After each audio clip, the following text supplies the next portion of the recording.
авилан 20 дугаар хэсэг. Тэмүүлэн нутагтаа ирээд нилээд хэд хонлоо. Ээжийнх нь би өдөр ирэх тусам сайзарч байгаа болохоор сэтгэл санаа тайван амгалан байлаа. Үр хүүхдүүдтэйгээ хамтдаа байж, удаан уулзаагүй ахын дүүс, найз нөхөдтэйгөө уулзсан учрах түүнд жаргал байлаа. Тэмүүлэн охидтойгоо хамт байх нь сайхан байгаач эхнэртэйгээ нэг л дасаж өгөхгүй гэрвшээд байгаа мó эсвэл тэгтлээ догтлон хөөхөө болчихсон уу?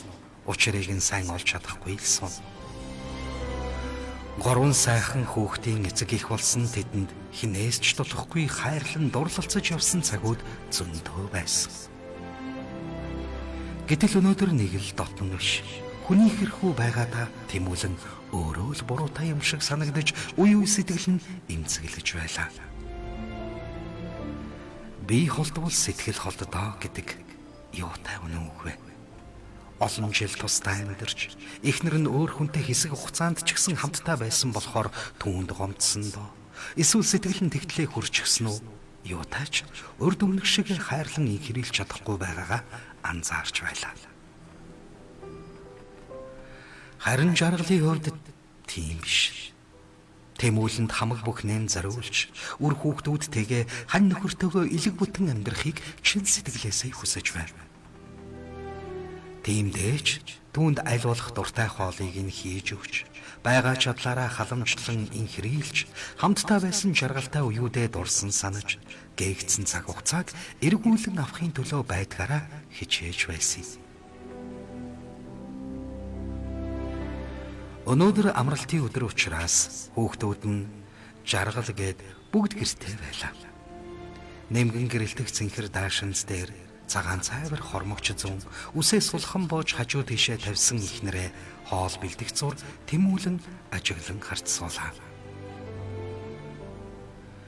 Уй уй гэрэлтэх нүдний харц тунгалаг цайвар царайндаа инээмсэглэл тодруулан байж огтоо тойруулан ширээ засаж зогсоо ихнэр нь их л аз жаргалтай байгаа харагдана.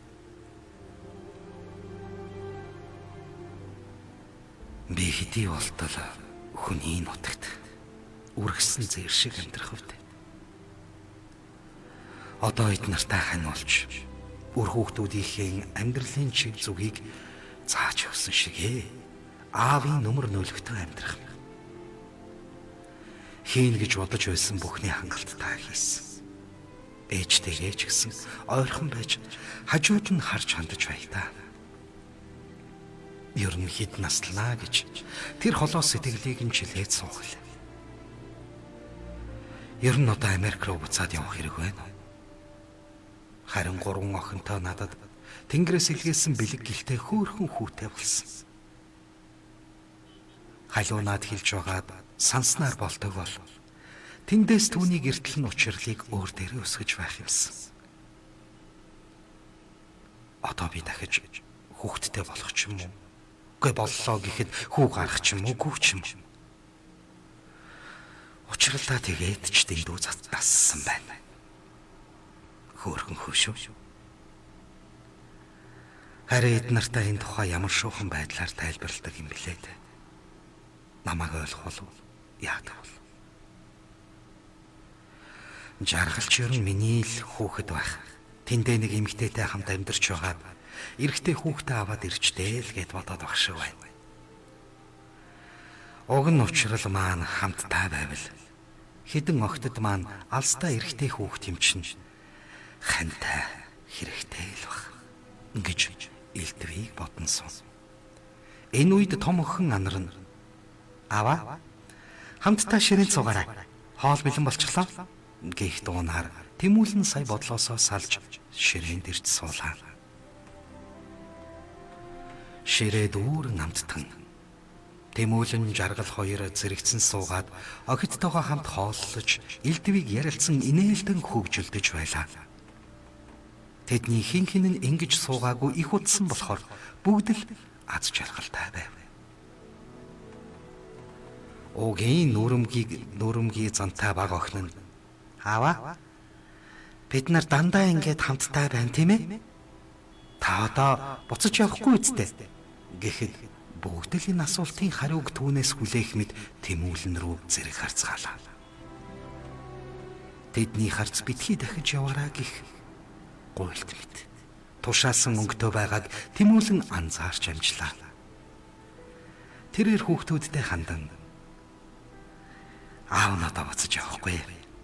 Та нартайгаа дандаа хамтдаа байна. Гэхэд энэ хариулт тэдэнд таалагдсан бололтой огтынхан дуу улам чангарч баяр жаргалтайгаар аав ээжтэйгээ хамт инээгээд ингээд суух нь хичнээн сайхан байгаа талаар мөн түүний эзгүүд хэрхэн амьдарч байсан тухайга ам өрсөн хуучлаж байлаа. Жаргал Тэмүүлэнгээс дүү нар дээрээ түр орхиод ирсэн тэрхүү гочхом ямар учиртай болох талаар асуух гэснээ хүүхдүүдээсээ санаан зовоод асууж чадахгүй суулаа. Түүнийг ингэж асуух гэж асууж чадахгүй байгааг анзаарсан мэт дунд охин болрон ааваасаа "Аваа, таны дагуулж ирсэн тэр хүүхд одоо хүртэл эмээгинд байгаа. Хэний хүүхд юм бэ? Та яагаад гэрт нь хүргэж өгөхгүй байгаа?" гэж асуухад Тэмүүлэн жаргал хоёрын загтансан газар нь майж өгөхчээд яг ярих гээд ярьж чадахгүй байсан сэдвийг хүндсэнд нь хин нь баярлан асуултыг шүүрэн авч Тэмүүлэн "Аав нь тэр хүүхдийг өргөж авах санаатай байгаамаа. Нэрийг нь Учрал гэдэг. Та нар танилцсан шүү дээ. Ээж нь их холоо амьдардаг юм. Аав нь бас өөр газар байгаа. Тийм болохоор бүр багаас нь аав нь өрөвдөн хайрлаж өөр дээрээ байлгаж байсан юм. Одоо харин та нартайгаа хамтдаа өссөн, том болтол нь хамтдаа байл гэж бодож байгаа. Та нар зөвшөөрөх үү?" хэмээн огтоосоо асуугаад энэ асуулт чамд минь ч гэсэн хамаатай шүү гэсэн өнгөөр жаргал руу харахад тэрээр дотроо жоохон дургүй байсан ч хэрв өөрийнх нь хүүхэд мөн байвал би хичнээн дургүй байлаач яах вэ? Нэлх хүрийг тэр холоос тэрврээд ирсэн байхад тэгээд ч буцаад ээжт нь аваачч өг гэвэл дахиж Америк руу яваад халах болох биз. Нэгэнтээ ирсэн дээр нь аятайхан байж байгаад одоо цаашдаа хамтдаа байсан дээр үсттэй. Магадгүй над шиг өөр хүнтэй амьдарч байгаад хүүхэдтэй болсон бол эдэндээ ингэж л тайлбарлахаас өөр яах вүлээ?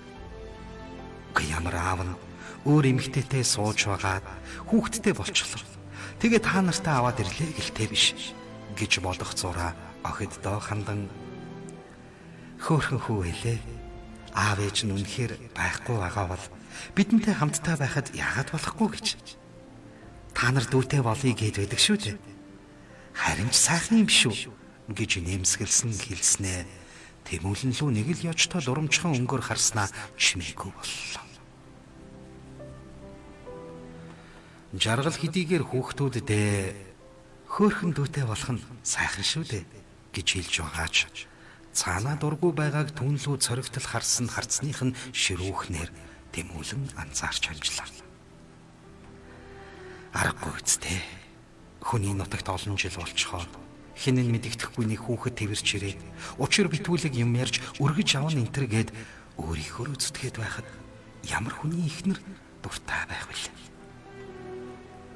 Огт нь тэр хүүтэн дасаж чадаач үлэхгүй ч билүү. Учирлыг Тэмүүлэн өөрийн хүүхэд шигээ хайрлаж чадсан ч жаргал тэгж чадахгүй ойлгомжтой байлаа. Жаргал бол айлын ганц охин. Баг байхаас нь л ээж аав нь сургууль соёл, хот хөдөөгүй томлолт гээд олон сар жилээр явчихдаг байсан болохоор хүүхэд байхасаа л эмээ өвөө дээрээ өсчээ. Оюутан болоод Тэмүүлэнтэй учирч гэр бүл болон хамтдаа амьдарсан ч хэдэн жилийн дараа амьдрал ахуйгаа дээшлүүлнэ гээд Тэмүүлэн гадагшаа явсан болохоор олон нийл хүүхдүүдтэйгээ ганцаарвалджээ. Тэмүүлэнгийн ээж ойрхон байсан тул та хоёр том охиноо өсгөхт нь чадагч нэгэрэн тус болж байсан. Жаргал байгахасаа л ээж аваасаа хол байсан төдийгүй нас үеинд хүрээд хүнтэй сууж амьдрал зохиосон ч хань ижилтэйгээ хүсснээрээ хамт байж чадахгүй яваа болохоор их дотогшоо бодолтой ганцаардмал нэгэн болж төлөвшжээ. Бодол санаагаа бусадтай хуваалцах дургүй, нээлттэй биш занан, өөрт нь төдийгүй бусад хүмүүст ч төвөгтэй санагддаг байлаа.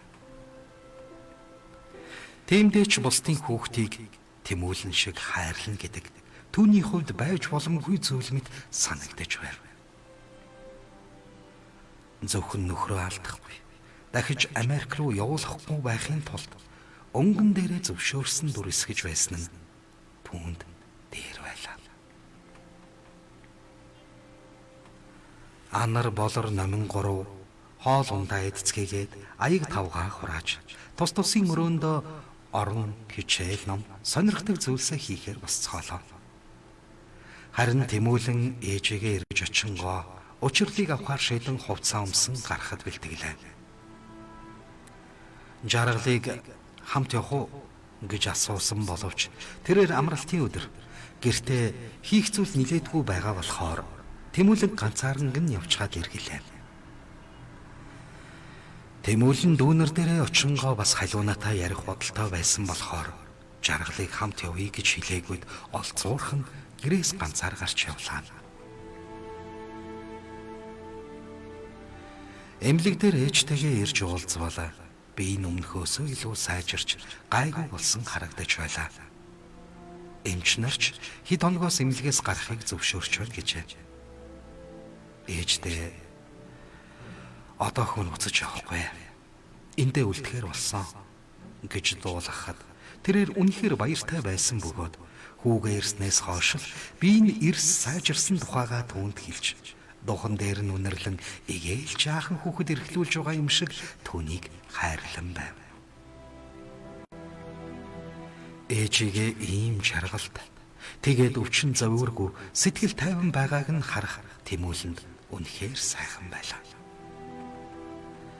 Тэрээр дахин нэг ээжтэй үнсүүлээд дүүнер дээрээ очичоод харидаа гисээр тэндээс гарлаа.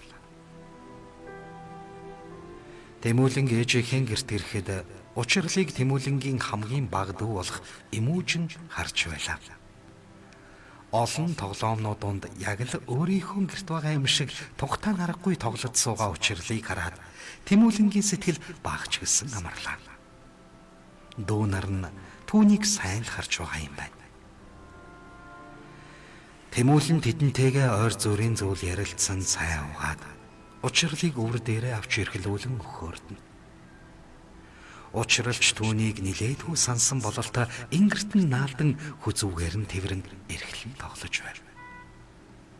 Хэсэг байсны дараа учрал ядарсан бололтой умтаад өглөө. Тэмүүлэн түүнийг орон дээр нь хэвтүүлээд ээжтэй ярихаар утсаар залгалаа.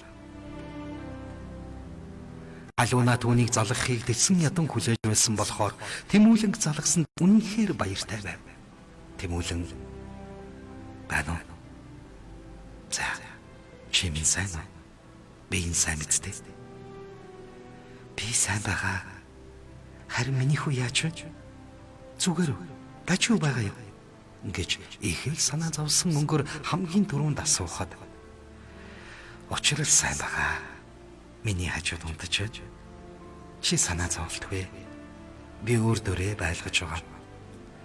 Бид хоёр угаасаа л гайгүй дажгүй сайн байдаг шүү дээ. Заашгүй дээ. Би бүр санаа зовоод нойрч өрөхгүй байсан. Дүүдээ хэлсэн хэд хоногоос очиод учрлыг авах. Харин хөдөө аав ээжтэй байх уу? Яасан дээр вэ гэж бодож л байна. Болгонтой хамт байлгыг гэхээр ажилтай. Тэгээд өөрөө айлын хажуу өрөөнд амьдарч байгаа болохоор хэцүү байх болов уу гэж санаа зовоод байна. Гэхэд Тэмүүлэн үгүй надтай хамт байж л байг л дээ. Би өөрийнхөө хүү шигээ л байдаг. Чи мэднэ. Цаашдаач өөрийнхөө хүү гэж бодож өсгөж ямаар л байна. Хэмээн өөрийн мэдлгүй бодож санснаа шулуухан хэлж орхилоо. Үүнийг сонссон халууна ашгүй хүүг нь аваад удахгүй ирэхэнтэй гэж баярлан бодож үннээсээ хэлж байна уу? Хүүг минь эцэг шиг нь хайрлаж явааг чинь би мэднэ. Чамдаа үнэхээр их баярлаж байна. Бас намайгаа уучлаарай. Тэгвэл та хоёр хурдан хүрээд ир. Гурвуулаа хамтдаа сайхан амьдрий. Би та хоёрыг маш их санаж байна. Хэмээн догдлож хөөрсөн мөнгөөр хэлэхэд Тэмүүлэн сая л түүнд юу ойлгуулснаа анзаарч. Үгүй дээ. Чи намайг уучлаарай. Халууна. Би одоо нэг хэсэгтээ очиж чадахгүй. Энд хүүхдүүдтэйгээ хамт бас ээжтэйгээ ойр байхаар шийдсэн. Джеймитэйгээ таарч тохирохгүй хэцүү байгаа бол манай гэрт байж болно шүү. Тэр гэр одоо чиний гэр болсон. Байрны эзэнд нь түлхүүр нь байгаа. Уулзаад аваарай. Ер нь айлаар байж байхаар тэндээ байсан нь дээр баг шүү. Миний юмыг тэгсгээд нэг завандаа газрын ачаа илгээмж дуудаад явуулчихвал сайн л байна. За энэ талаар дараа ярьж болно үсттэй. Бие бодоод ажлаа тайван хийж байлаа. Олохгүй бол хүрээд ирээрэй. Учирлыг чам руу явуулж болох ч гэлээ. Чи ажлынхаа хажуугаар хүний нутагт хүүгээ өсгөнө гэдэг хэцүү шүү дээ. Хөдөө аав ээж дээрээ өгөхгүй хотод байлгамаар байна гэвэл би хүүхч нь өсгөөд аятайхан цэцэрлэг чанартай сургуульд оруулж сайн хүн болгон өсгөж өгч чадна шүү. Өнөөдөр өөрийнхөө огтод ч дүүшигээ хайрлаарай гэд хэлчихсэн. Тэд хүүд чинь их л сайн байгаа. Цэлмэгт харин учирлыг энд ирсэн гэж хэлээгүй. Чи өөрөө хэлэхгүй бол би хизээч хэлэхгүй. Тэр чинь гэр бүлтэй хүн. Бас гэр бүлийнх нь энэ талаар мэдэхгүй байх. Гэхдээ энэ асуудлыг чи өөрөө шийднэ үсттэй. Би чамд одоо хүртэл хайртай хэвээрээ л байгаа. Хэрвээ чи Джеймиг сонгоогүй бол бид сайхан амьдрах боломж байсан. Чи өөрөө мэдж байгаа шүү. Одоо би яах вэ? Чамд дэндүү хайртай. Хайрлаж явдаг шиг хүүд чинь ч бас тийм их хайртай юм шүү. Надад итгээрэй. Ингээд хоолон зангирахад энэ бүгдийг сонссон халуунаач бас утасны тань цаана чимээгүй мэгшингүй суулаа. Бүх зүйл өнгөрсний дараа ойлгон ухаардаг нь хэслэнтэй. Хамгийн чухал хүн үнцэнтэй амьдрал хайртай хүний холын холд өөрийнхөө буруугаас олж алдснаа халуунаа ойлгон ухаарч дахин харамсан гуниглаж байлаа. Бас яах учраа болохгүй. Тэмүүлэн цааш юу ярихыг хүлээн чагнан гортдсон. Тэмүүлэнд ч цааш ярих зүйл олдсонгүй. Бүгдийг нэг амьсгаагаар хэлж оргисон тэрээр зөв буруу үйл хийснээ ч ойлгох сөхөөгүй зөвхөн халуунаа хайртай эмэгтэйгээ гомдоож байгаадаа л харамсаж байлаа. Тэглээгээд нэгэнд оройтсон. Одоо нутагтаа үлдэхээр эргэлт буцалтгүй шийдсэн болохоор халуунаг зөвшөөрвөл хүүг нь өөр дээрээ авч үсрэхийг л чин сэтгэлээсээ хүсэж дотроо залбирэн гуйж байлаа. Цаг хугацаа өнгөрч учрах ёстой л бол халуунаа тэр хоёрт эргэн уулзах мөч хизээ нэг өдөр ирэх визээ. Хэрвээ ирэхгүй бол хувь тавилангийн зөргөөс хинч гаж чадахгүй шүү дээ. Тэмүүлэн ийхүү бодоод маргаашнаас эргээд холбогдъё. Бие бодож байгаарай. Бас хүүдээ битгий санаа зовоор өөртөө цаг зав гаргаж сэтгэл санаагаа тайван байлгаж ажилласаа хийгээрэй гэж хэлээд утсаа салгалаа. Халуунагийн хувьд Тэмүүлэнд хэлж ярих зүйл зөндөө их байсан ч тэрээр энэ удаа хэлж чадсангүй.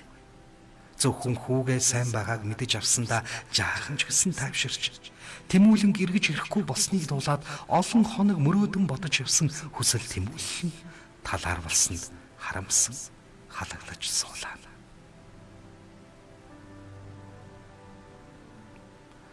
Харин энэ үед Цэлмгийн гэр бүлд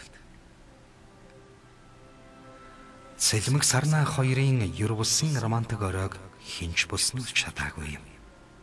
Тэр шөнө тэр хоёр хамгийн аз жаргалтай хосууд болохоо мэдэрсэн. Их урт бас их саруулхан шөнөөлж өнгөрсөн. Тэдний хэсэгхэн зур сандаргаад амтсан утасны дуудлага бол Сарнаан ээжих байсан. Охиноо өглөө эрт хуралтай гэж ярьж байсан мөртлөө нөхрөө хараад л гэрлүүгээ яарсандаач тэр өв чухал бичвэртэй аавынхаа гэрт орхичихсан байв. Ээж нь Сарнаг өглөө эрт хуралд явахдаа бичиг баримт нь байхгүй байгааг мэдээд сандрахгүй гэсэндээ тэр орой болсон хойно залгасан нь тэр байжээ. Харин Сарнаа гэмт хүн гэлбэлцэнэгчээр нөхрийгөө өөрөөс нь төрүүлээд утсыг нь авахд болд эрднийг залгасан байж магадгүй хэмээн сандарсан нь тэр байлаа. Азар түүнийг ингэж сандарч тэрцнийг цэлмэг ажиглаагүй байв. Тэрээр нөхөртөөгөө аз жаргалууд баяр хөөрөөр үдсэн тэр шөнөөс хойш болд эрдэн нэрээр хадгалсан утасны дугаарыг устгаж түүнийг залгахад нь утсаа авахаа болон түүнтэй холбоогоо бүрмөсөн таслахаар шийджээ. Ухаанд сайн ханиа хуурч мэхлэх нь түүний хувьд утгагүй дэмий зүйл санагдсан тул дахиж болд эрдэнтэй яриагүй байна. Цэлэмгийн ажил төрлөн дахин урагштай байгаад нөхрөөрөө бахарх өөрийнх нь сувлын газар улам өргөжн тэлж амжилт бүтээл ариунтай сэтгэл санаа өөдрөг өдөр бүрийг сайхнаар өгтөж байлаа. Үргэлжлэл бий.